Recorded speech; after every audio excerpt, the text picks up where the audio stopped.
గండికోటలో జరిగిన అమ్మాయి హత్య ప్రదేశాన్ని ప్రజా సంఘాలు పరిశీలించాయి. ప్రాణాలు తీసిన వారి ప్రాణాలు కాపాడేందుకేనా ఈ దర్యాప్తు అని ప్రశ్నించారు.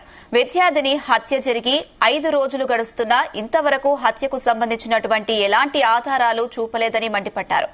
అనుమానితులను ఎవరిని అదుపులోకి తీసుకోకపోవడం చాలా అనుమానాలను రేకెత్తిస్తుందని ప్రజా సంఘాల నేతలు ఆగ్రహం వ్యక్తం చేస్తున్నారు. ఎవరిని కాపాడేందుకు దర్యాప్తులో జాప్యం చేస్తున్నారో, అసలు ఎందుకు జాప్యం జరుగుతుందో చెప్పాలని ప్రశ్నించారు. అమ్మాయి హత్య జరిగిన ప్రాంతము అసాంఘిక కార్యకలాపాలకు అడ్డాగా ఉందని, గండికోట ప్రారంభంలో ఒక టోల్గేట్ వద్ద మాత్రమే సీసీ కెమెరాలు ఉన్నాయని తెలిపారు. గండికోట లోపలి ప్రాంతంలో యథేచ్ఛగా గంజాయి బ్యాచ్లు, హంతకులు చేసే ఆకృత్యాలను చిత్రీకరించేందుకు వీలుగా ఏమాత్రం రక్షణ చర్యలు లేవన్నారు.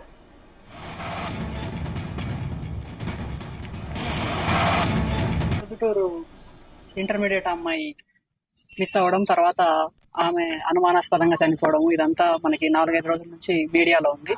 ఇంకా ఒక కంక్లూజన్ కి వచ్చినట్టుగా వాళ్ళు చెప్పడం లేదు పోలీసులు. వాళ్ళు అంటే రేపు మాపం వెల్లడిస్తామంటున్నారు. వాళ్ళు ఆగుతున్నారు, ఆచితూచి ఈ విషయంలో వ్యవహరిస్తున్నారు, కొంత దాచిపెడుతున్నారు కూడా. ఆ తల్లిదండ్రుల్ని కలిసినప్పుడు, అమ్మాయి తల్లిదండ్రుల్ని, లోకేష్ తల్లిదండ్రుల్ని కలిసినప్పుడు మాకు తెలిసిన విషయం ఏంటంటే, లోకేష్ తల్లిదండ్రులను అడిగాం, మీ అబ్బాయిని మీరు కలిసారా అంటే 5 రోజులైంది నేను చూడలేదు అని అన్నారు. మరి పోలీస్ కస్టడీలో ఉన్నారు అని అంటున్నారు, మీరు వెళ్ళి కలిసే ప్రయత్నం చేసినారా అంటే ఇప్పటి వరకు వాళ్ళకి చూపించలేదు. ఆయన అక్యూజ్డ్ అని ఒకసారి అన్నారు, కాదు అందులో ఆయన ప్రమేయం లేదు అని అన్నారు. అయినప్పటికీ విచారించడానికి పోలీసులకు అధికారం ఉంటుంది, హక్కు ఉంటుంది.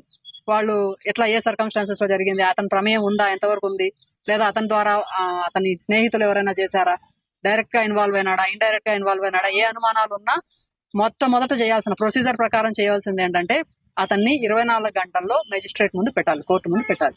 ఇప్పటికీ కస్టడీలో ఉన్నాడు అని కూడా క్లియర్ గా చెప్పడం లేదు పోలీసులు. ఇప్పుడు మేము అడిగినప్పుడు కూడా క్లియర్ గా చెప్పలేదు, మా దగ్గర లేడు అని అంటున్నారు. పేరెంట్స్ ఏమో మేము చూడలేదు అతన్ని అని వాళ్ళు అంటున్నారు. మొత్తం వెంటనే సాల్వ్ చేయాలి. ఇల్లీగల్ కస్టడీలో ఎవరిని పెట్టుకోవడం కరెక్ట్ కాదు, కోర్టులో ప్రొడ్యూస్ చేయాలి ఎవరినైనా సరే. ఆ తర్వాత ఫైనల్ గా గండికోట లాంటి ప్రాంతాలు కొంచెం సెక్యూర్ గా, ప్రజలు ఆహ్లాదంగా ఉండేలాగా ప్రభుత్వం అభివృద్ధి చేసి అప్పుడు టూరిజం గురించి మాట్లాడాలి. ఇది మేము మా వైపు నుంచి మేము కొన్ని డ్రా చేసిన కన్క్లూజన్స్, మా ఫ్యాక్ట్ ఫైండింగ్.